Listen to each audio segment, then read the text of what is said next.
The tree, it's different. Now watch this about a tree. The first thing that happens to a tree before it grows up, it grows down. And the roots find moisture underneath the soil so it can feed itself underground. And its roots are usually deep and dug into the soil so that when the storms come, it won't be easily blown away. We need to be like the tree. Have you ever heard my story about the palm tree? The palm tree is a beautiful tree that you see in the Hawaiian Islands. We see some here in the States, but in the Hawaiian Islands, there was a phenomenal thing that happened with the palm tree. The palm tree has a long body and a bushy head, and when the storms hit the Hawaiian Islands, winds were blowing 100 miles plus, trees were being uprooted all around the island, but the palm tree remained attached to the ground. The wind would literally blow it all the way over, its head would touch the ground, but it stayed connected to the ground.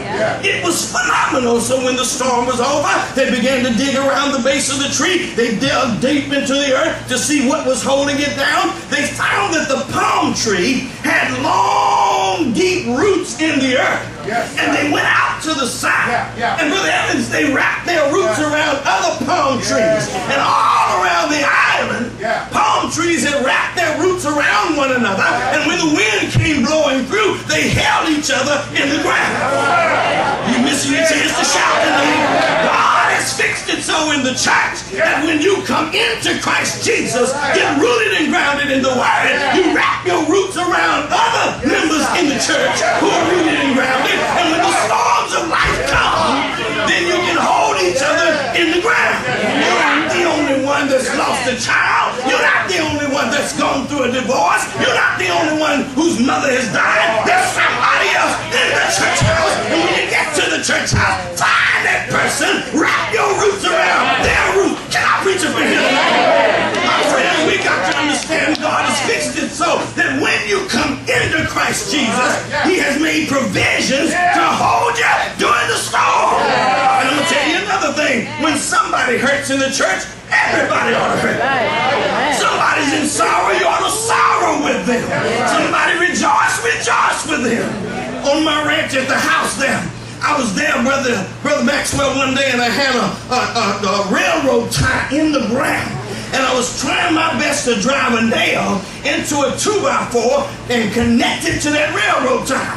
Now, most folk know you can't nail anything to a railroad tie, but there I was, swinging that hammer, hitting that nail, driving that nail. I looked off for a minute, I missed the head of that nail, hit my thumb. Don't ask me what I said.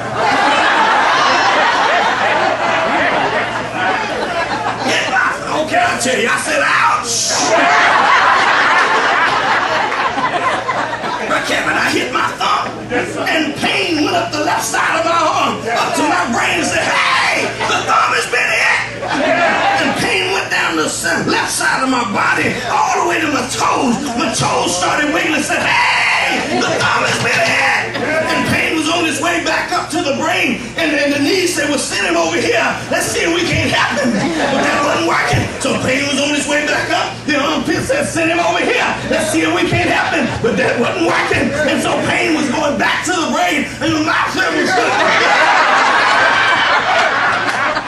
But do you see what happened? One little member on my body was injured, but my entire body was trying to come to the rescue of that member. Don't miss your chance to shout tonight. God has fixed it so in the church. When one member hurts, we need to come to the rescue. Other members, am I right about it?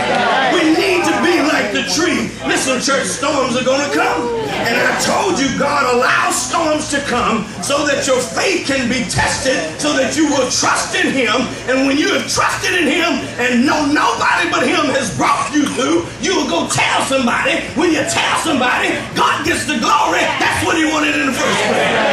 Matter of fact, let me tell you this. The same God that can take care of you with a job, He can take care of you without a job. Matter of fact, He can get more glory out of you when He takes care of you without a job. You got a job. I heard David say, I was young and now I'm old. Never have I seen the righteous forsaken or his seed begging bread. Is that all right? Well, let's look look at this tree. Let's look at this tree. Y'all are starting to warm up a little bit. Y'all don't understand. I'm getting ready to get out of here in the morning. I'm going to preach tonight. Yeah.